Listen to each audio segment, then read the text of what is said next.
অনেক দিন ধরে ছেলেদের বায়না পাপড়ি চাট খাবে। তো পাপড়ি চাট বানাতে গেলে পাপড়িগুলো তো আগে বানাতে হবে, তারপর তো চাট। তো যাই হোক, আজকে কিছু টিপস অ্যান্ড ট্রিক্সের সাথে, সিক্রেট স্টেপের সাথে আজকে আমি তোমাদের সাথে শেয়ার করব বাড়িতে সহজে কী সুন্দর পাপড়ি বানাবে, আর খুব পাতলা হবে, খুব ক্রিস্পি হবে, পুরো দোকানের মতো। এমনকি বলতে পারো দোকানের থেকেও বেটার। তো চলো তোমরা সঙ্গে থাকো, দেখতে থাকো আজকের এই পাপড়ি চাটের রেসিপিটা। ভালো লাগলে লাইক শেয়ার করো, পেজটাকে ফলো করো, ইউটিউবটাকে সাবস্ক্রাইব করো। আর এই পাপড়িগুলো কৌটোয় ভরে রেখে দেবে, আর দেখবে সারা বছর মানে অ্যাজ ইট ইজ থাকবে। আর চা দিয়েও এটা কিন্তু তোমরা সার্ভ করতে পারো, কিন্তু আমার বাড়িতে না বেশি দিন থাকে না। নয় পাপড়ির চাট বানিয়ে দাও, নয় এরা কৌটো খুলে খুলে খেতে থাকবে। তো চলো আর বকবক না করে চটপট রেসিপিতে চলে যায়। তো দেখো কত সুন্দর হয়েছে না, সাজানোটাও কত সুন্দর, একদম লোভনীয়। তো চলো ফার্স্টে কী করবো, এখানে 2 কাপ আমি ময়দা নিয়ে নিয়েছি। 2 কাপ ময়দাতে আমি 4 টেবিল চামচ তেল দিয়ে দিয়েছি, আর নুন। ব্যাস, শুকনো উপকরণগুলোকে খুব ভালোভাবে মেখে নিলাম। মেখে একটা ব্যান্ডিং যতক্ষণ না হবে ততক্ষণ এটাকে মাখতে থাকতে হবে। আচ্ছা, সাথে একটু জোয়ানও দিয়ে দিয়েছিলাম ক্র্যাশ করে, জোয়ানটা বি মাস্ট। তো এটাকে অ্যাকচুয়ালি বলে না পাপড়ি মাঠরিও বলে, মাঠরিও এইভাবে হয়, কিন্তু মাঠরিটা বেলতে নেই, হাতেই চ্যাপটা চ্যাপটা করে বানাতে হয়।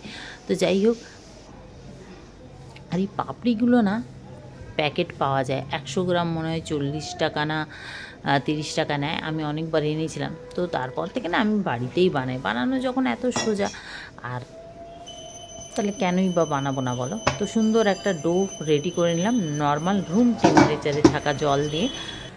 ব্যাস, এটাকে রেখে দেবো 10 মিনিট। ভালো করে এটা সেট হয়ে গেল। এবারে আমি এখান থেকে একটু একটু লেচি নেব। ফার্স্টে একটা রুটির মতো, আমি 2 রকম পদ্ধতিতে দেখাবো। ফার্স্টে একটা বড় লেচি নিয়ে বেলে নেব রুটির আকারে, তারপরে কুকিজ কাটার হোক বা যে কোনো ছোটো যে ঢাকনাগুলো হয়, যে কোনো ছোটো ছোটো বোতলের বা কিছু, সেরকম নিয়ে নেবে একটা পরিমাণ মতো। তো ওটা দিয়ে গোল গোল করে কাট করে দেবে। তো আমার না এই সুবিধাটা, মানে এই স্টেপটা বেশি সুবিধার মনে হলো না আমার। ওই ছোট ছোট লেচি বানিয়ে ফাটাফাট বেলে মনে হয় ওটাই আমার বেশি সুবিধা হলো। তাই যাই হোক, আমি তোমাদেরকে দেখানোর জন্য এটা করলাম। তো আমি ওইভাবেই বেলেছি বেশি করে, মানে ছোট ছোট করে। তো যাই হোক, এই দেখো এইভাবে কাট করে নিলে বাকি অংশটা বেরিয়ে গেল। এবারে এটা কাঁটা চামচ দিয়ে বা ছুরি দিয়ে একটু দাগ দাগ করে নিতে হবে, নাহলে কিন্তু ফুলে উঠবে ফুচকার মতো। তো এগুলো ফুলতে নেই। তো যাই হোক, এটা করে রেডি করে নিলাম এইভাবে। আমি আবার অন্য পদ্ধতিতেও দেখাচ্ছি। একদম ছোট ছোট লেচি, মানে একদম ছোট বলতে পারো, যেরকম আমরা লুচির লেচি নিই, সেই লুচির লেচিটাকে 4 ভাগ করলে যেটা হয়, 4 ভাগ না 6 ভাগ। যত ছোট হবে আর পাতলা তত হবে, আর খুব সুন্দর ভাজাও হবে। পাতলা হলে না তাড়াতাড়ি ভাজাও হয় আর খুব ক্রিস্পিও হয়। তো যাই হোক, দেখো এটাও এরকম করে আমি কাঁটা চামচ দিয়ে দাগ দাগ করে নিলাম, সবগুলো রেডি করে নিলাম। আর এদিকে তেলটাও গরম হতে দিলাম। এই দেখো, এবারে ফটাফট এগুলোকে ভাজবো। তো একদম লো হিটে তেলটাকে খুব ভালোভাবে গরম করে নিতে হবে, তারপরে লো হিটে এটাকে ভেজে নিতে হবে। একদম এপিট ওপিট করে লো হিটে ভেজে তারপরে ফ্লেমটাকে হাই করে একদম লাল লাল করে নামিয়ে নেবো। এই দেখো আমার রেডি হয়ে গেলো পাপড়িগুলো।